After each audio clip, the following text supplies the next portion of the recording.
I got a phone number. Welcome to Community News. My name is Paul.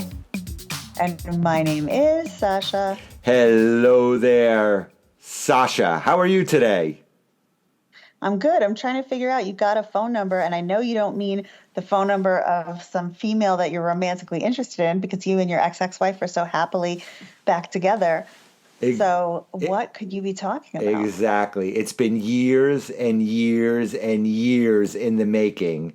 And finally, today, it actually happened. Prior to us taping this show, I was walking the neighborhood with my buddy, Peter, and he finally said to me, You know what? Let me give you my phone number. So after 8 years of walking together, he finally gives me his phone number. And then as I pull out my phone to take it down, he said, hold on, here's my wife's phone number. I said, I thought you were giving me your phone number. He said, well, I only have 5 phone numbers on my phone. I have a flip phone, and I can't take anymore. So here's my wife's phone number. If you ever need me, you can text her. So in a way, I did get a phone number of a woman, but it's not a woman I'm interested in. It's a woman that Peter's interested in because it's the woman he lives with. So that convoluted story is how I got a phone number.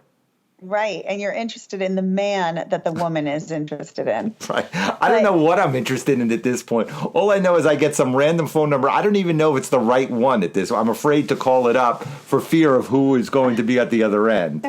Right.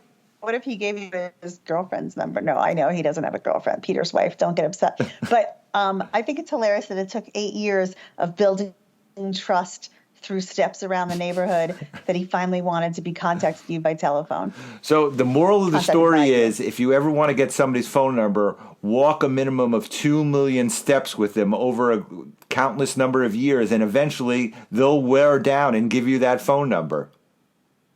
Exactly. Look at all these great things you get to find out on the show. I mean, he offered it without you even asking, which you must have really built some trust there. I was flabbergasted when he said it. I almost fell over the curb. I was so excited when he told me. And then he dashed my hopes by giving me his wife's number. Crazy. And he doesn't even listen to the show, right? No, of course not. He doesn't even know what a podcast is. When I told the couple times he's appeared on, he has no idea what he said. He has no idea how to listen to it. Yeah. Because like I said, he has a flip phone still. I was going to say, the times he's been on the show, I think he just thought we were having like a total phone 3-way call from the 1980s. Right. Exactly. He called one of those party lines and he got on a party line. Hi, how are you? Hi, How are you? Exactly. Or total phone. Remember it was called total phone? No. When you put click and then you called the third person and then you clicked back. And then if you were in middle school, you didn't let your friend know that you had called the other person. And then you try to get them to say something bad about that person. And all middle school antics ensued. Wait a second. I do not know this. This had to be something. Oh. So basically, you would be on the phone with a friend and you would call somebody else and try to get that friend to say something bad about the person on the phone who was listening. How devious of you. I would not do that. No, I wouldn't do it because I'm not mean like that. I don't want to make people cry or feel bad. But what was going on a lot when I was in 7th and 8th grade, only maybe by accident, but not on purpose. Right. In 7th and 8th grade, what was going on was when someone would call you, you'd have to really be sure you trusted that friend because sometimes there was a big rash of people calling you with someone already on the line, and then they'd call you, pretend to you that they were just calling you, but you don't know that there's someone already on the line and that they hit the total phone button and called you. So sometimes people would get caught saying something bad about another friend that they had that person listening.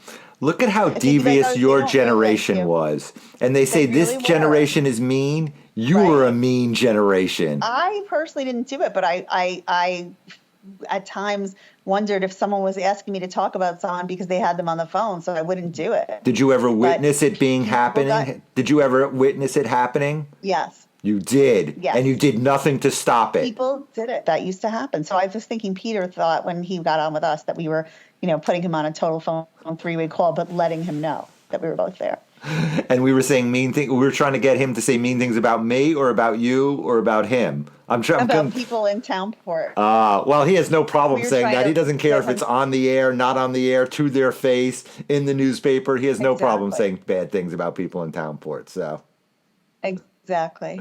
So anyway, so that's it. I got a phone number. I'm very excited. It's not the one I wanted, but congratulations. I'm moving up in the world. Perhaps, You are. by episode 700, I'll announce that I actually have Peter's phone number at that point.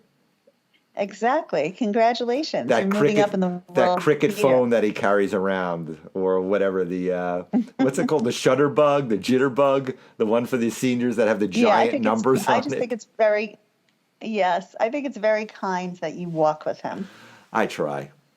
It's my one nice You're- thing that I do in my life is No, walking with you him. also do a food pantry. You're a very kind Oh, person well, thank you. I try. I do. who tries to pretend to be a cantankerous grouch, but you're actually very kind. Anyway, speaking of food and the food pantry, don't forget to pick up your pumpkins. We are literally 16 days away from Halloween. I know your favorite holiday in the entire calendar is Halloween because you buy bags and bags of candy, and I don't. you do. You used to. Someone else does. Oh, Not right. me. I forgot. Your household buys bags and bags of candy and gives it out to Right. all the little kids who come parading through in their darling little costumes. Right. And then it ends up being candy by proxy because they don't come through. Actually, in our current neighborhood, they do come through. But Oh, look at that. Good. I'm going to dress up this year as Paul from Community News. Really? Yeah. I'm going Oh. to wear a baseball cap, a black zip up shirt, and I want the whole look, the sunglasses. The whole ensemble, yes. That never changes from Exactly. day to day. So, Right. perfect. I think that's a wonderful. And I shall dress as Sasha. That'll be difficult because it's not one uniform like you have. I know, but I will pick one of my favorite Sasha moments and dress as that Oh, moment. that's a good idea. So one of That's the a good times idea. when I came over to the house and found you When or I was- something along those lines. That's one of your favorite mornings when you found me all spread out on the couch from an evening of debauchery the night before. And I still had yesterday's makeup on. Still in an You know, evening gown. One of our finest tapings of all time, I might add. Exactly.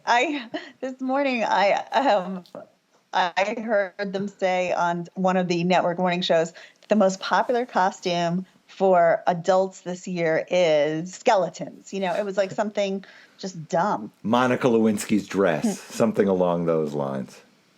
Right, Topical. you like to have the topical thing. Well, I thought they were going to say, guess what the number one was, and it was going to be the Haktua girl. Right. I thought for sure that's what they were going to say was the, adult one. But no, it was like skeletons or something stupid. Weird.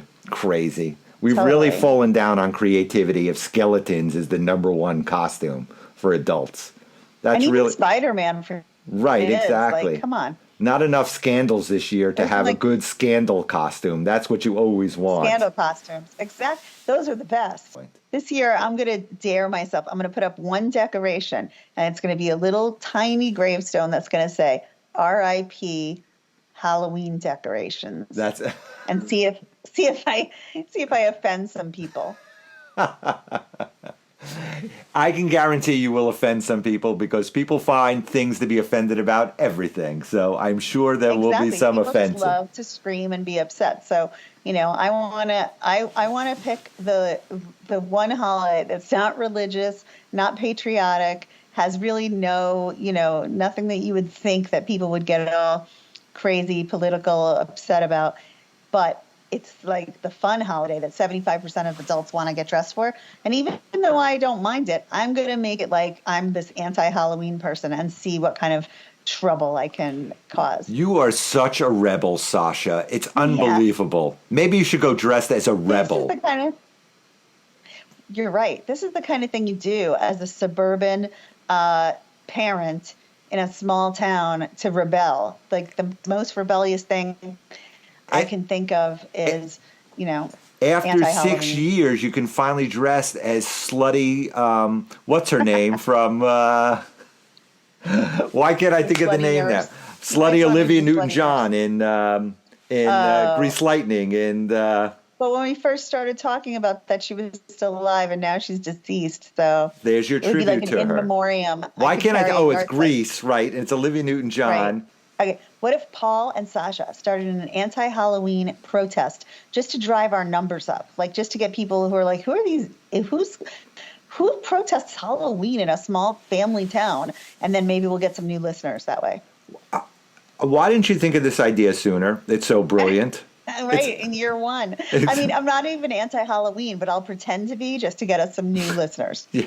I'm sure there are a lot of people pretending to be certain things in order to get certain things. That didn't make any sense. I'm sure true. there are plenty Yeah, of the whole people world out will- there pretending. Pretending. Yes. All sorts of things just to get things. Anyway, Yeah, I'm so sure. Pumpkins, Halloween Festival. Don't forget, it's this weekend at the Burnt Out Field. Hay rides, all sorts of mazes, and all sorts of giveaways, and face paintings, and buying little pumpkins, and costume contests. So this weekend at the Burnt Out Field on Saturday. If it's bad weather, it moves to Sunday, so make sure you're there. Get your pumpkins ready. Halloween is 16 days away. And I am going to call Peter's wife now and say hello. So that wraps up this episode of Community News. And as always, my name is Paul. As always, my name is Sasha. Enjoy your call with Peter's wife, who probably is going to have no idea why you have her number, and she's not going to even understand that you're calling for Peter, and it's going to be a whole interesting phone call we'll hear next week. Absolutely. And we love you, community. Take care. Bye. Bye. Bye.